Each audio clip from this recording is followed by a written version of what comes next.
Hello everyone, myself Rohan Jadhav, music teacher of JSPM's J1 Public School, Hadapsar, Pune.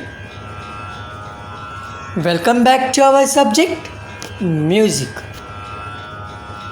पिछले विभाग में हमने सीखा संगीत, स्वर, नाद, आरोह, अवरोह, सप्तक, अलंकार, ताल, सम, ताली और खाली। आज के विभाग में हम कुछ और परिभाषाएं सीखेंगे। मात्रा, किसी भी ताल के न्यूनतम अवयव को मात्रा कहते हैं। लय, दो मात्राओं के बीच आने वाले अंतर को लय कहते हैं। आवर्तन, किसी भी ताल की पहली मात्रा से लेकर ताल की आखिरी मात्रा तक गाना अथवा बजाना, इस क्रिया को आवर्तन कहते हैं।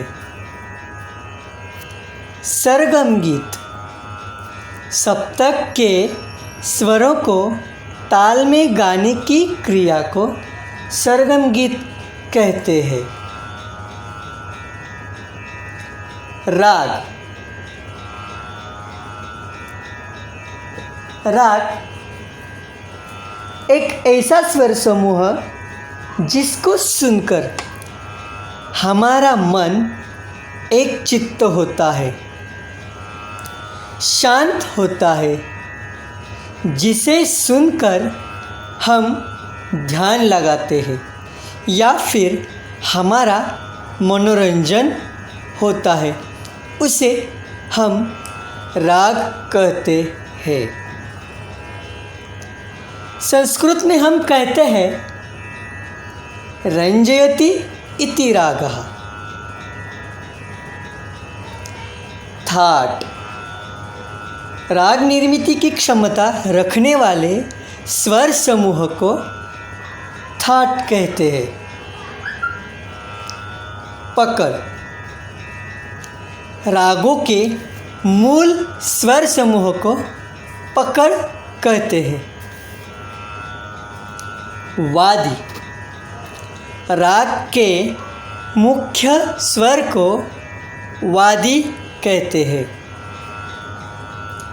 संवादी, राग के उपमुख्य स्वर को संवादी कहते हैं। अनुवादी, राग में वादी और संवादी स्वर छोड़कर जो स्वर आते हैं उन स्वरों को अनुवादी कहते हैं।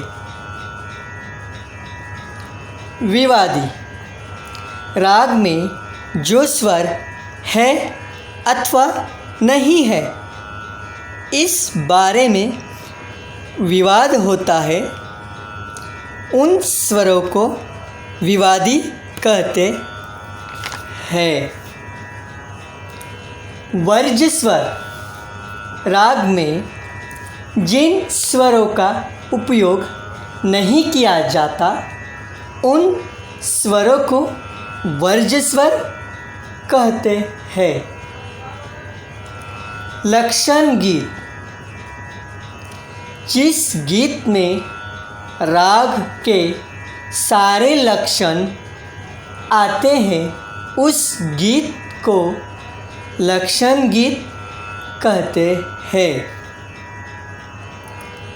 जाति, राग में आने वाली स्वर समूहों की श्रृंखला को जाति कहते हैं।